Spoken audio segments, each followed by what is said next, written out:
STI Al-Hidayah Bogor, seluruh sivitas akademika STI Al-Hidayah Bogor, dan kami ucapkan terima kasih kepada Kepala LDPBA yang menginisiasi kegiatan kajian mahasiswa. Mahasiswa yang dirahmati Allah Subhanahu wa taala, pada malam yang berbahagia ini kita kembali mentadaburi firman Allah Subhanahu wa taala dan menalaah samudra wahyu ilahi dari sunnah Nabi Sallallahu Alaihi Wasallam. Mahasiswa yang dirahmati Allah Subhanahu Wa Taala. Kajian kita melanjutkan serial kitab Ar-Rasul Al-Mu'allim wa Asalibuhu fi Ta'lim, sebuah kitab pendidikan yang dikarang oleh Syekh Abdul Fattah Abu Buddha. Kitab ini memiliki dua dimensi penting. Pertama adalah membahas tentang profil suksesi Rasulullah di dalam melahirkan generasi terbaik di era kegemilangan para sahabat. Dan yang kedua adalah wasalihu kita. Kitab yang membahas mengenai metode Rasulullah, tips sukses mendidik. Nah, teman-teman yang dirahmati Allah Subhanahu wa taala, kita melanjutkan kajian kita pada tema kali ini, yakni metode atas perumpamaan. Metode ini sangat menarik untuk kita kaji, teman-teman sekalian. Di dalam Al-Quran banyak sekali ayat-ayat yang menjelaskan tentang perumpamaan-perumpamaan Al-Quran. Nama sabil ladina yunfikuna fi sabilillah. Ya, masih banyak lagi ayat-ayat yang berbicara tentang perumpamaan. Dan di dalam hadis Nabi Shallallahu Alaihi Wasallam pun demikian. Banyak perumpamaan-perumpamaan, hanya saja di dalam bahasan kita kali ini, yakni kita mengkaji hadis Nabi perspektif metode profetik. Jadi, bagaimana Nabi Shallallahu Alaihi Wasallam itu menggunakan metode at-tashbih, perumpamaan, dengan pendekatan metode pendidikan profetik. Teman-teman yang dirahmati Allah Subhanahu wa taala, materi ini sangat penting sehingga dijelaskan oleh para ulama balaghah, ya. Di dalam ilmu bahasa Arab ada salah satu kitab yang khusus, ya, disiplin ilmunya itu ilmu balaghah. Ilmu yang berkaitan tentang penguatan makna seperti itu. Dan diantaranya adalah ada kaitan tentang bahasa at-tashbih, ya, perumpamaan. Di dalamnya sangat penting untuk kita kaji memiliki dua dimensi. Yang pertama adalah untuk membangkitkan motivasi. Dan yang kedua adalah untuk memunculkan makna-makna yang masih rumit dipahami menjadi mudah, teman-teman sekalian. Ya, salah satu contohnya adalah anta kalbadri. Kamu seperti rembulan. Jadi ini adalah makna-makna dari konteks balaghah. Anta kalbadri. Yang dimaksud dengan kalbadri ini apa ini maknanya? Ya, oh ternyata wajahnya tampan seperti rembulan. Nah, teman-teman yang dirahmati Allah Subhanahu wa taala, banyak para muhaddis, ahli hadis pun mereka membuat kitab, ya, tentang perumpamaan dan contoh realitasnya untuk membuat inspirasi tips sukses di dalam mengkaji Islam sehingga mudah dimengerti dan mudah dicerna. Hadirin dirahmati Allah Subhanahu wa taala, kita masuk ke hadis yang pertama dari metode membuat persamaan, perumpamaan. Jadi hadis yang diriwayatkan oleh Abu Daud dari Anas, Rasulullah Shallallahu Alaihi Wasallam bersabda. Nah, di dalam hadis ini Rasulullah Shallallahu Alaihi Wasallam memberikan perumpamaan, dua bentuk perumpamaan. Yang pertama adalah perumpamaan seseorang dengan Al-Quran. Dan yang kedua adalah perumpamaan seseorang di dalam berteman, teman-teman sekalian. Hadis ini sudah masyhur, tapi kita akan lebih detail menjelasnya dalam aspek metode prophetik. Masalul mu'mini alladhi yaqra'ul Qur'an masalul utrujah. Ya, di dalam hadis ini Rasulullah memberikan perumpamaan. Jadi mukmin yang senantiasa membaca Al-Qur'an masalul utrujah, yaitu seperti buah utrujah. Rihuha tayyib wa ta'muha tayyib. Memiliki aroma yang wangi dan rasa yang lezat. Jadi ini adalah perumpamaan yang pertama. Jadi Rasulullah memberikan perumpamaan sebagai bentuk motivasi kepada umatnya bahwa ada di kalangan umatnya seorang mukmin berinteraksi dengan Al-Quran itu yang pertama seperti utrujah, memiliki aroma yang wangi dan rasa yang enak. Kemudian yang kedua, ya, mathalul mu'min ladzi la yaqra'ul Qur'an kama salil tamrah. Perumpamaan yang kedua adalah perumpamaan seorang mukmin la yaqra'ul Qur'an, yang tidak membaca Al-Qur'an, maka ia seperti buah kurma, ya. Yang mana buah kurma ini ta'muha tayyib, rasanya itu enak, lezat, manis gitu kan, wala rilaha, akan tetapi tidak memiliki aroma. Nah, ini masuk ke permisalan yang kedua. Yang ketiga, wa matsalul fajir alladzi yaqra'ul Qur'an kamasalir raihan riha thayyib wa ta'muha murrun. Nah, perumpamaan yang ketiga adalah masalul fajir. Perumpamaan orang yang fajir, orang yang pendosa, melainkan dia membaca Al-Qur'an. Ya, rihuha thayyib. Aromanya itu wangi, tapi ta'muha murrun. Buah tersebut ya rasanya itu pahit. Nah, inilah perumpamaan orang fajir yang membaca Al-Qur'an. Dan yang ketiga, wa masalul fajir la yaqra'ul Qur'an. Dan yang ketiga ini adalah perumpamaan seorang fajir yang dia tidak membaca Al-Qur'an. Itu seperti Raihan. Ya, Raihan. Nah, teman-teman sekalian yang dirahmati Allah Subhanahu wa taala, jelaskan ya. Di dalam keterangan ini Rasulullah memberikan perumpamaan 4 dimensi. Yang pertama adalah mukmin yang membaca Al-Qur'an itu memiliki dimensi yang luar biasa. Dan para ulama memberikan penjelasan bahwa dimensi ini itu menunjukkan tentang derajat seorang mukmin dan kemuliaan amal soleh. Maka dia dipermisalkan seperti utujah, ya, aromanya baik, kemudian rasanya lezat. Apa maknanya teman-teman sekalian? Dengan hal ini kita bisa mendorong murid-murid kita, ya, di dalam interaksi bersama Al-Quran. Mana, ya, apakah seperti utrujah, mukmin yang membaca Al-Quran, ya, ataupun mukmin la yaqra'ul Quran, seperti tamrah, kurma, rasanya lezat tapi tidak beraroma. Ataupun yang ketiga, masalul fajir alladzi yaqra'ul Quran kama salil raihan, ya, ataupun seorang fajir yang dia itu membaca Al-Quran maka dia seperti raihan. Jadi dia memiliki aroma yang wangi tapi rasanya itu pahit.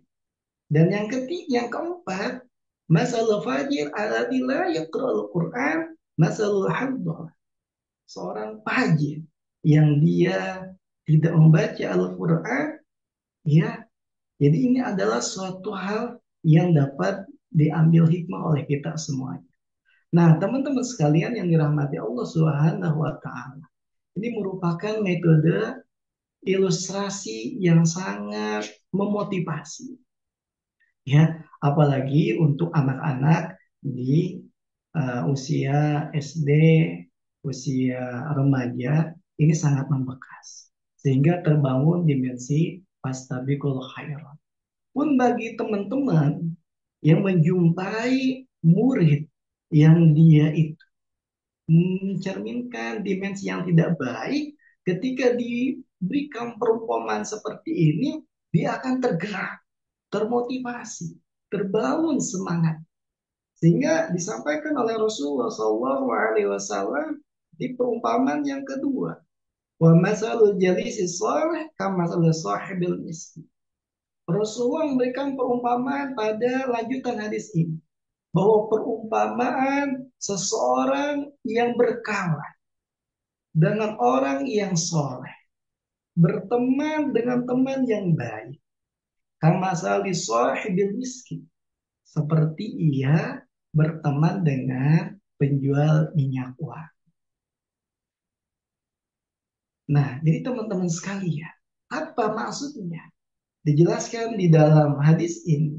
Illam yusibka minhu syai'un asaba min rih. Apabila Anda berkawan dengan orang yang soleh, berkawan dengan orang yang baik, perumpamannya diumpamakan seperti penjual minyak wangi, maksudnya andai kata engkau tidak mendapatkan percikan minyak wangi tersebut, maka Anda akan mendapatkan aroma wangi.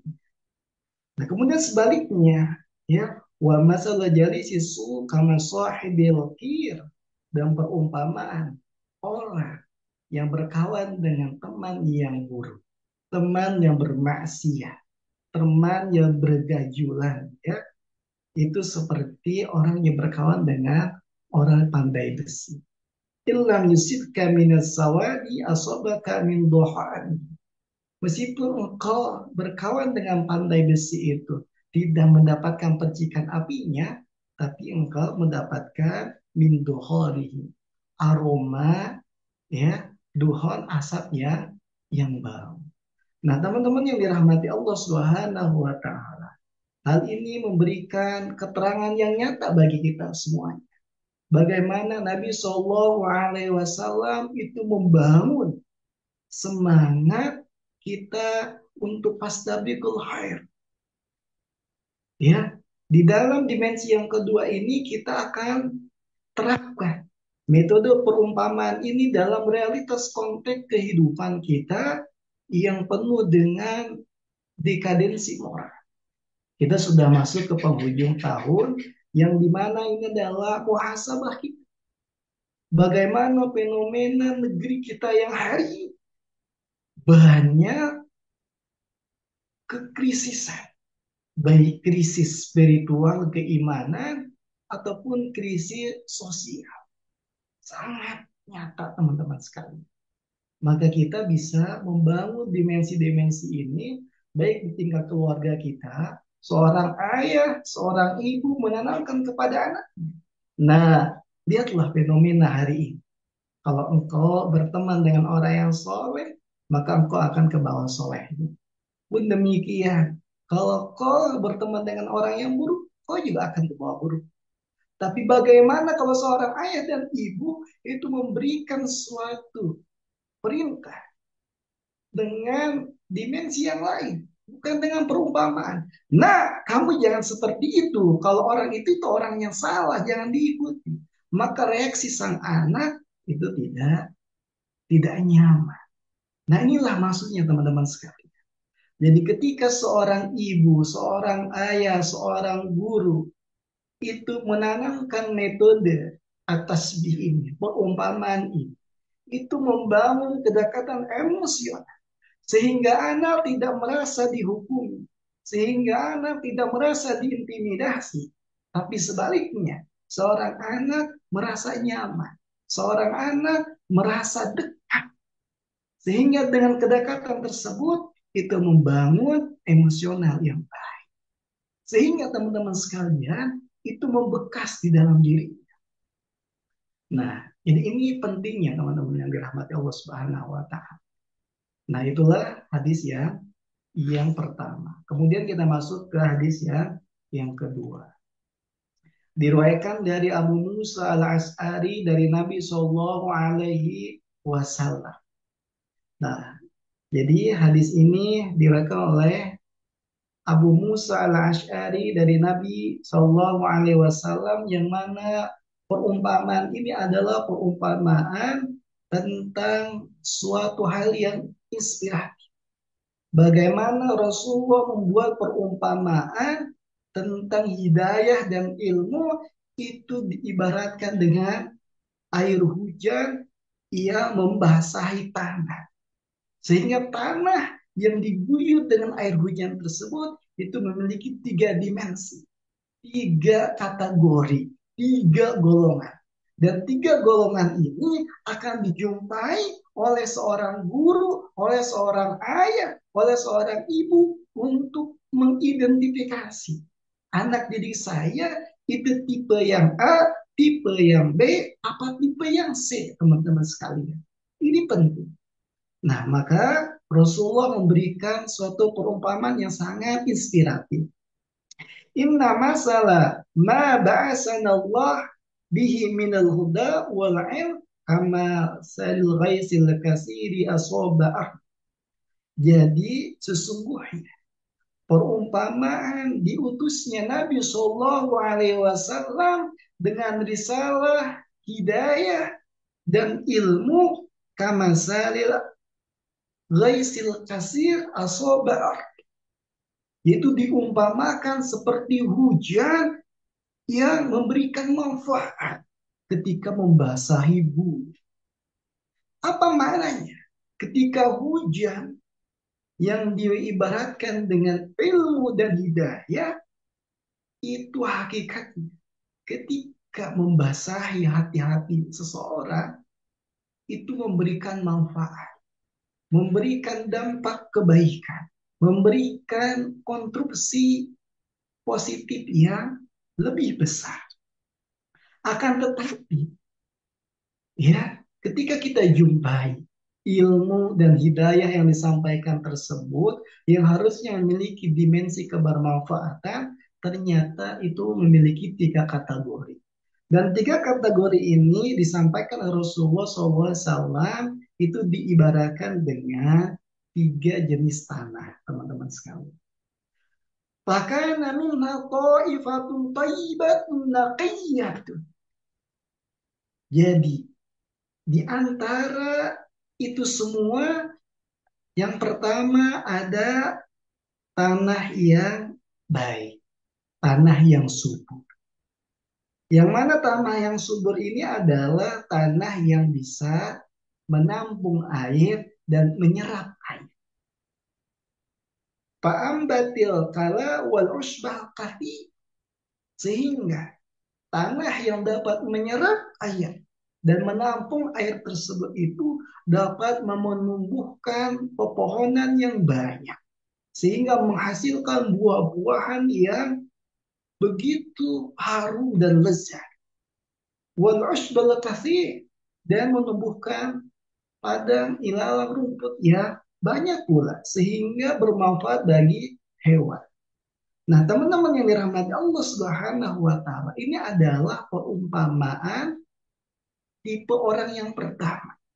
Ketika disampaikan hidayah, ketika disampaikan ilmu, basir, maka orang yang pertama ini adalah orang yang bisa mencerna, menerima, ya, kemudian juga memanfaatkan ilmunya sehingga memberikan daya manfaat untuk dirinya, untuk keluarganya, untuk masyarakatnya, untuk agamanya, untuk nusa dan bangsa. Nah, jadi kalau teman-teman, orang tua mendapati anak yang seperti ini, nah ini adalah anak yang purota. Ya, jadi ilmu yang ditata, hidayah yang digenggam, ini menjadikannya sangat spesial dan mulia. Tapi ingat, ada tipe tanah yang kedua. Wa kanas min hal ajadi amsakatil ma fanafallahu bihan nas fasyaribu wasafu wazara. Ada tipe tanah yang kedua, itu tanah ajadib, tanah yang menampung air tapi tidak dapat ya meresap air. Jadi dia hanya bisa menampung tapi tidak meresap gitu ya. Nah, apa maknanya amsakatil ma fanafallahu bihan nas. Jadi dia hanya di dalam dimensi menuntut ilmu, dia hanya memperoleh ilmu, tapi ilmu itu tidak dia amalkan. Tetapi orang yang lain yang membutuhkan ilmu dari orang tersebut itu mendapatkan manfaatnya. Ya, jadi dia mendapatkan manfaat yang banyak ketika orang lain itu bertanya kepadanya. Kemudian disampaikan, Fasyaribu wasoro'u. Jadi tanah Ajadid ini itu memberikan manfaat fasyaribu. Seperti manusia dapat meminum air tersebut. Kemudian manusia dapat memberikan minum kepada hewan. Kemudian juga dapat mengairi kepada tanaman. Nah maksudnya tanah yang Ajadid ini yang dia hanya dapat menampung air tapi tidak meresap. Nah, dia hanya dapat bermanfaat bagi orang lain. Tapi untuk dirinya ataupun untuk keluarganya, dia tidak berperan. Nah, ini adalah ada di antara kita. Sehingga mungkin kalau kita hari ini sini sebut adalah perumpamaan seperti ini. Jadi dia mewarnai orang lain, memberikan cahaya, tapi untuk dirinya itu dia terbang. Nah, jadi teman-teman sekalian, nah itulah tipe yang kedua. Nah, tipe yang ketiga, nah inilah yang perlu dihindari teman-teman sekalian, yaitu wasaba ta'ifatul ukhra minha innama hiya qiy'an la tumsiku ma'an wa la tumbitu kala. Jadi tipe tanah yang ketiga adalah tanah yang tandus. Tanah yang tidak menampung air dan tidak menyerap air. Sehingga tidak tumbuh pepohonan, tidak tumbuh rerumputan. Nah, inilah yang harus dihindari. Sehingga Nabi Shallallahu Alaihi Wasallam itu memberikan penjelasan. Fadzalika masalun man faqihi fiddin wa nafallahu ma basanallahu bihi fa'alima wa 'allam. Maka dengan perumpamaan tersebut Allah itu mendirikan derajat faqihu fiddin. Orang yang fakih paham di dalam urusan agamanya wa nafa'ahu dan bermanfaat di dalam dirinya untuk masyarakat dan seluruh elemen di dalam kehidupan. Sehingga memiliki kategori fa'alima wa'alama. Jadi orang tersebut itu senantiasa belajar ilmu dan mengajarkan. Wa masalu man lam yarfa bidzalika ra'san wa lam yaqbalu hudallah ala diursil bihi. Dan yang diberikan warning, kata Nabi Shallallahu Alaihi Wasallam, berhati-hatilah dari golongan tipe yang ketiga tanah tandus tersebut. Ketika disampaikan ilmu, disampaikan hidayah, tapi dia menolak. Bahkan orang tersebut itu merintangi orang lain yang meniti jalan ilmu dan meniti jalan hidayah. Bahasa kita hari ini bisa dinyinyirin lah gitu ya, bisa diintimidasi, lo so alim gitu kan. Nah ingat teman-teman sekalian, ketika bapak ibu ya asatid sekalian itu mengajar, mendidik, itu akan menjumpai tiga tipe orang tersebut.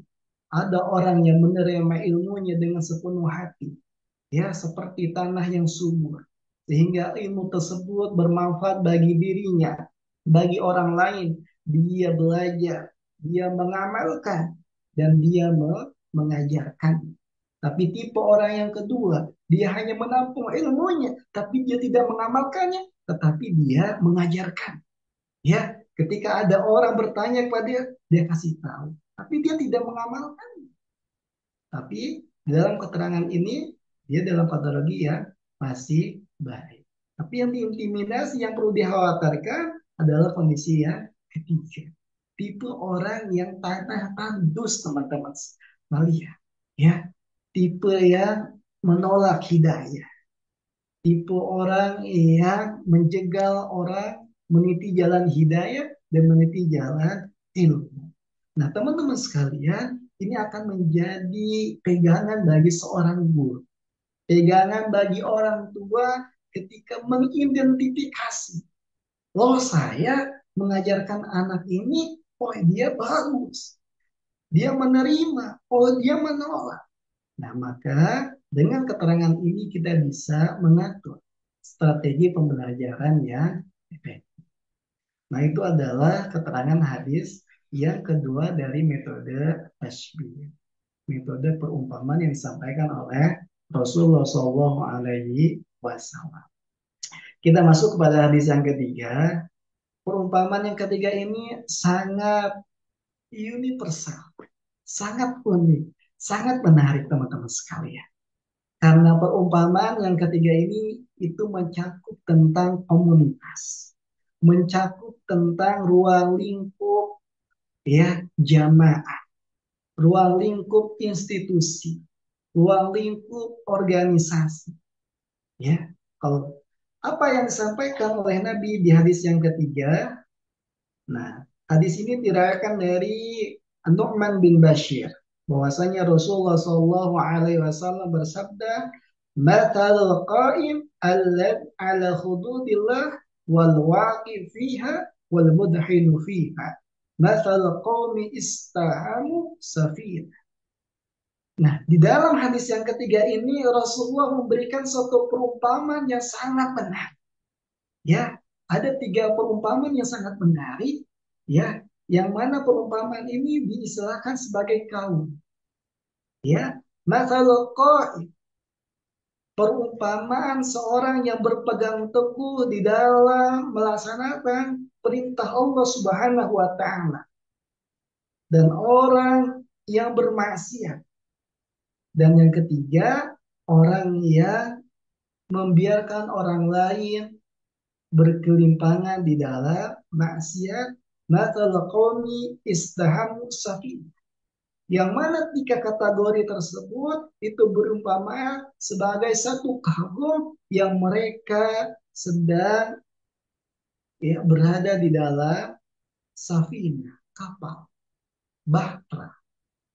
Jadi di dalam bahtera tersebut itu diumpamakan ya penumpangnya ada penumpang yang baik, ada penumpang yang terjebak di dalam nista, maksiat, dan ada penumpang yang membiarkan penumpang yang lain melakukan tindakan yang dilarang sehingga dapat merugikan orang banyak. Nah, kemudian dijelaskan oleh Nabi Shallallahu Alaihi Wasallam, "Fasara ba'duhum fi asfaliha wa ba'duhum fi a'la." Maka kaum tersebut, penumpang tersebut di dalam satu kapal itu ada penumpang yang berada di atas dan ada penumpang yang berada di bawah. Fakana alladhi fi asfaliha yamurru bil ma'ada alladhi fi a'laha fata'addu bihi. Nah, ketika penumpang yang ada di bawah ingin mengambil air sebagai kebutuhannya, maka penumpang yang ada di bawah itu harus naik ke atas. Sehingga penumpang tersebut itu ketika membawa air mengganggu penumpang yang ada di atas. Fa'akhadha basam fajala yanku asfala safinah fa'atahu faqalu malah. Sehingga penumpang yang di bawah tersebut itu memiliki inisiatif, memiliki ide. Hanya saja idenya ini adalah ide yang tidak baik, ide yang tidak solutif, ide yang ternyata ceroboh. Apa idenya?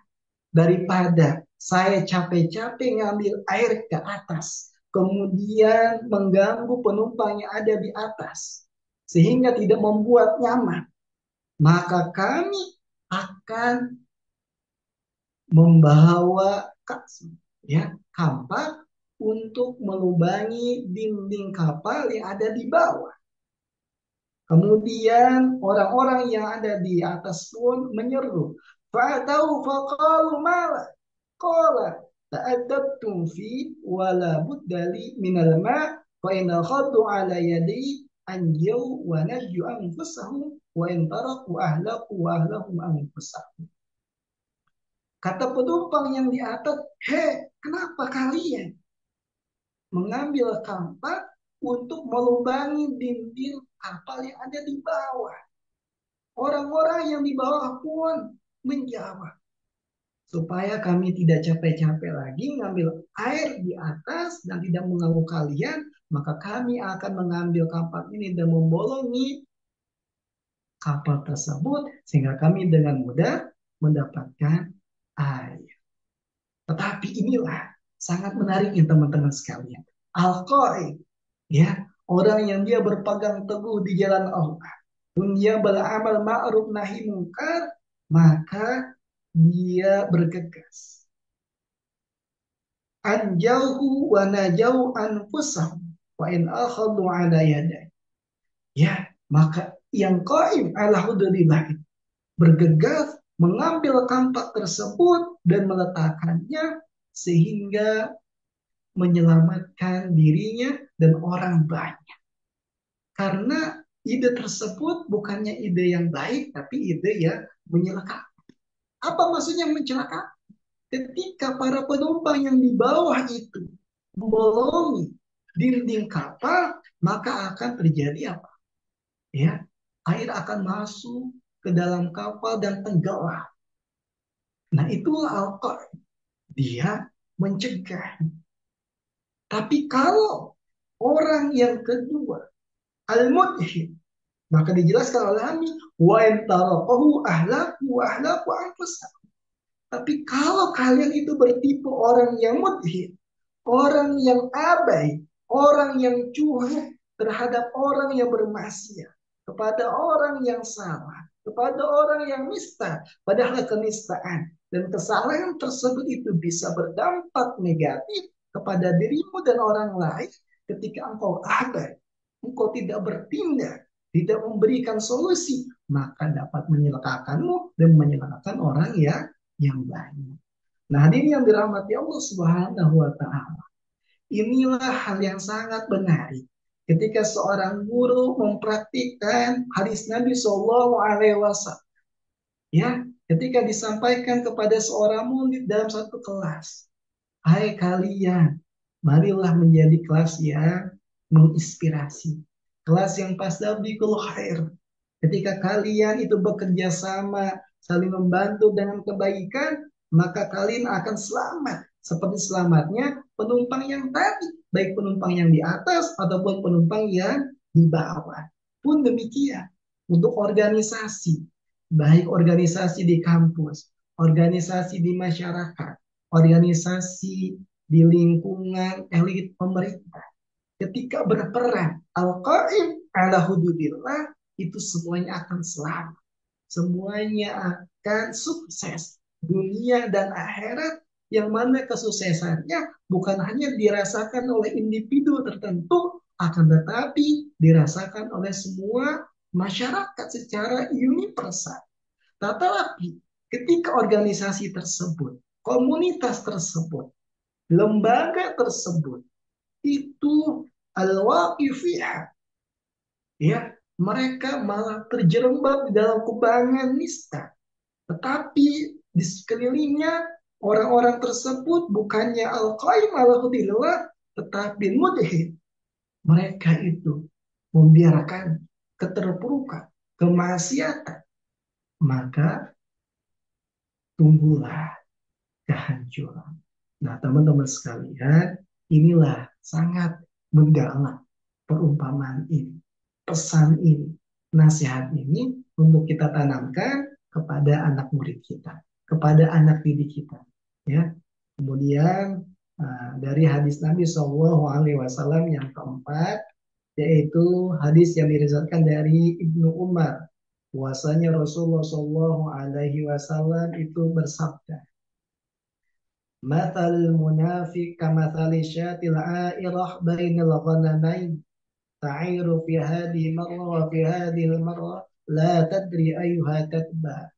Nah, teman-teman sekalian, ini adalah perumpamaan yang sangat menarik untuk membangun ketubuhan jiwa pada murid-murid kita, membangun kekokohan, optimisme yang tinggi kepada anak-anak kita yang ditanamkan oleh orang tua. Matal munafik kama syab al-a'irah bainal ghanamain.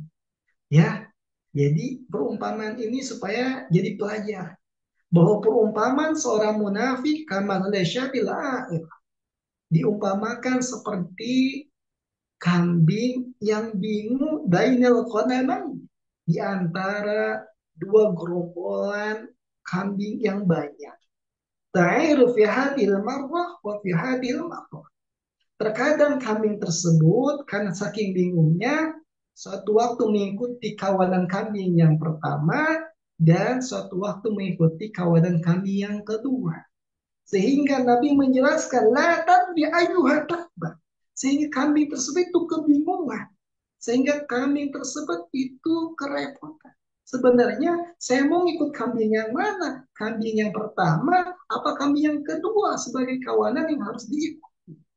Nah, Nabi Shallallahu Alaihi Wasallam memberikan penjelasan yang disebut dengan guna maini di sini adalah perumpamaan bainal muslim wal kafir. Ya, bahwa seorang munafik itu di dalam kebingungan apakah dia meniti jalan golongan orang yang mukmin, orang yang muslim, ataupun orang-orang yang kafir, teman-teman sekalian. Sehingga dia itu kebingungan karena mereka hanya mementingkan aspek materi, prestisi. Ketika ada keuntungan di golongan seorang mukmin, dia akan mengikuti golongan mukmin. Tapi ketika ada keuntungan di golongan orang yang kafir, maka dia akan mengikuti orang yang kafir tersebut. Ya, tapi pada akhirnya mereka tersebut orang munafik akan celaka. Karena hakikatnya berada di dalam dua kondisi tersebut adalah zona yang bukan nyaman. Dia akan menjadi musuh bagi orang yang beriman dan menjadi musuh orang yang kafir. Karena sama-sama dijadikan ya bumerang. Sehingga di dalam Al-Quran itu dijelaskan.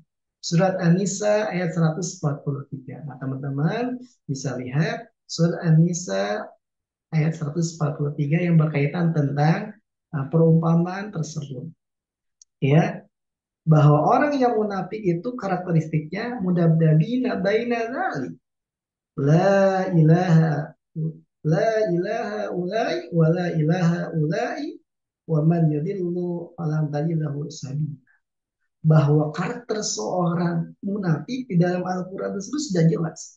Mudabdabina baina dzalik. Senantiasa ragu di antara kedua belah pihak. Entah itu meniti jalan kebenaran ataupun jalan keburukan. La ilaha ulai wa la ilaha ulai. Ya terkadang dia ke arah kebaikan, tapi terkadang dia jontong juga ke arah kekufuran. Maka di dalam keterangan tersebut Allah memberikan penegasan. Wa man yudlillah falan tajilahu sabila. Ingatlah wahai orang munafik, ketika Allah itu menyesatkanmu, walan tajilahu sabila, maka tidak ada jalan keselamatan, yang ada adalah jalan keniscayaan. Nah, itulah elemen penting di dalam mengkaji kitab Ar-Rasul Al-Mu'allim karya Syekh Abu Fattah Abu Buddha. Pada kesempatan kali ini kita dapat mengambil suatu pelajaran yang penting tentang metode perumpamaan at-tashbih. Sehingga dengan ini kita membangun emosional yang lebih dekat, harmonisasi, humanisme di dalam mendidik, sehingga terbangun kedekatan dan motivasi di dalam astabiqul khair. Hadanallah wa iyyakum ajmain. Semoga renungan ini bermanfaat. Wabillahi taufiq wal hidayah. Assalamualaikum warahmatullahi wabarakatuh. Waalaikumsalam warahmatullahi Waalaikumsalam wabarakatuh. warahmatullahi wabarakatuh. Kasih kami ucapkan kepada Ustadz Abdul Jabar yang telah menyampaikan materi yang begitu luar biasa kepada kita semua. Selanjutnya kami undang teman-teman untuk sesi diskusi atau tanya jawab. Silakan jika ada yang mau disampaikan.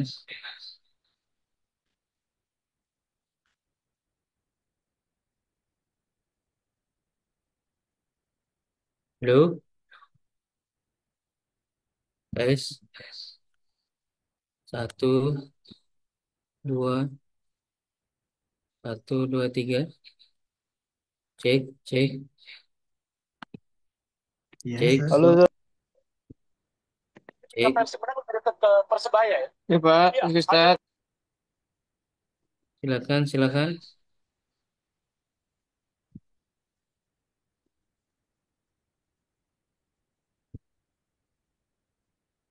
Halo, tes.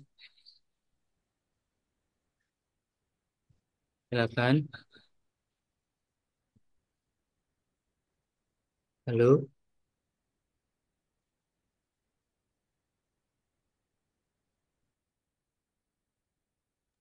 tidak ada? Baik. Kalau tidak ada yang ditanyakan, berarti dicukupkan ya. Iya, alhamdulillah Pak Ustaz. Hmm.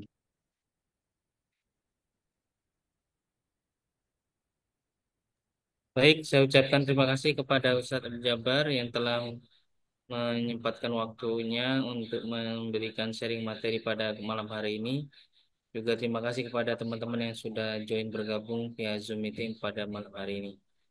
Baik, karena tidak ada yang ingin ditanyakan atau diskusikan, kita cukupkan pertemuan malam hari ini dengan membaca hamdalah dan doa kafaratul majelis. Alhamdulillahirabbil alamin. Alhamdulillah. Subhanakallah wa bihamdika asyhadu an la ilaha illa أشهد أن لا إله إلا أنت anta أستغفرك وأتوب إليك شكرا أستاذ Alhamdulillah, Ustaz, jazakallah khair Ustaz. Jazakallah khair, Ustaz. Assalamualaikum warahmatullahi wabarakatuh. Waalaikumsalam. Waalaikumsalam.